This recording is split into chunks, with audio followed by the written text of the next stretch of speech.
బహువిధ ఉపయోగాలతో కల్పవృక్షంగా అనాదిగా ఆదరించబడుతోంది కొబ్బరి చెట్టు. కొబ్బరి తోటలకు కోనసీమ పెట్టింది పేరు.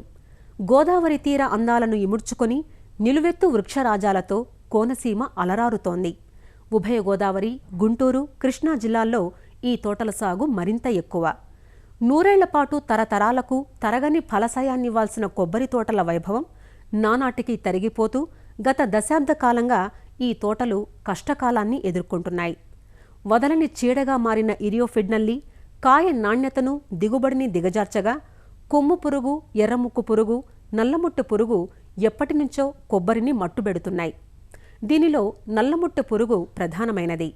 నల్లముట్టు పురుగు లక్షణాలు, నివారణకు చేపట్టాల్సిన సమగ్ర చర్యలను రైతాంగానికి వివరిస్తున్నారు అంబాజీపేట కొబ్బరి పరిశోధనా స్థానం శాస్త్రవేత్త డాక్టర్ చలపతిరావు. కొబ్బరిని ఆశించే ముఖ్యమైన పురుగుల్లో నల్లముట్టు పురుగు ప్రధానమైనది. ఈ నల్లముట్టు పురుగు దాదాపుగా మనకి నవంబర్ నుంచి ఏప్రిల్ వరకు ప్రతి సంవత్సరం కొబ్బరి తోటల్లో కనబడుతుంటుంది. ముఖ్యంగా చేపల చెరువు గట్ల మీద ఉండే కొబ్బరి తోటల్లో ఈ నల్లముట్టు పురుగు యొక్క తీవ్రత సంవత్సరం పొడవునా ఉన్నా ఎప్పుడైతే అనుకూల వాతావరణ పరిస్థితులు ఉంటాయో ఇది చేపల చెరువు గట్ల మీద ఉన్న కొబ్బరి చెట్ల నుంచి చిక్కని తోటలకు కూడా వ్యాపించే అవకాశం ఉంది. నల్లముట్టు పురుగు యొక్క తీవ్రత తొలి దశలోనే గుర్తించి జీవ నియంత్రణ పద్ధతి ద్వారా నివారణ చేసుకోగలిగితే తక్కువ ఖర్చుతో తక్కువ సమయంలో మనం ఈ పురుగు బారి నుంచి కొబ్బరితో కాపాడుకునే అవకాశం ఉంటుంది. ముఖ్యంగా జీవ నియంత్రణ పద్ధతిలో తొలి దశలోనే అంటే దాదాపుగా 20 నుంచి 25% వరకు కొబ్బరి ఆకుల్ని పురుగు ఆశిస్తే అలాంటి తోటల్లో మనం బదనికల ద్వారా అంటే బదనికలు మనకి పిల్ల పురుగును ఆశించే బదనికలు ఉన్నాయి, అలాగే కోశస్థితిని ఆశించే బదనికలు ఉన్నాయి.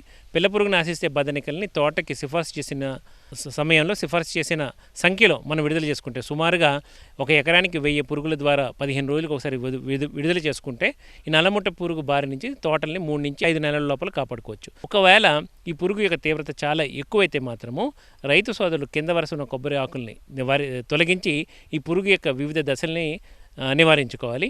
అలాగే ఈ మధ్య వరుసల్లో కానీ ఇతర వరుసలో పై వరుసల్లో కానీ నల్లముట్ట పురుగు యొక్క జీవిత దశలు ఉన్నాయని కానీ గమనించగలుగుతాయి. అంటే గమనించుకోవడం అంటే ముఖ్యంగా తోటంతా ఎండిపోయి కాలిపోయినట్టు కనపడడం, ఈ పత్రహరితం కోల్పోయి అక్కడ విసర్జించిన రెట్టలాంటి పదార్థాలను గూడు కొట్టుకుని ఈ పురుగు ఉండడం అన్నది ప్రధానమైన గుర్తించే లక్షణం. ఇలాంటి తోటల్లో రైతు సోదరులు ఎక్కువగా చేపల చెరువు గట్ల మీద ఉన్నా కూడా మనం సిఫార్సు చేసిన మోతాదులో నువ్వాను లీటర్కి 2 ml చొప్పున పిచికారీ చేసుకున్నా, అలాగే కింద వరుస ఆకులు తీసుకుని తొలగించుకున్నా కూడా తక్కువ సమయంలోనే నల్లముట్టు పురుగు బారి నుంచి కాపాడుకోవడానికి అవకాశం ఉంటుంది. సిఫార్సు చేసిన మోతాదులో పురుగు మందు పిచికారీ చేసుకున్న తర్వాత కూడా ఆకులు కూడా తొలగించిన తర్వాత కూడా నల్లముట్టు పురుగుని నివారించే బదనికల్ని తీసుకెళ్ళగలిగితే వాటి తోటలో విడుదల చేసుకోగలిగితే నల్లముట్టు పురుగు బారి నుంచి దాదాపుగా 3 నుంచి 5 నెలల లోపలే కొబ్బరి రైతు సోదరులు వాళ్ళ చెట్లని కాపాడుకునే అవకాశం ఉంటుంది.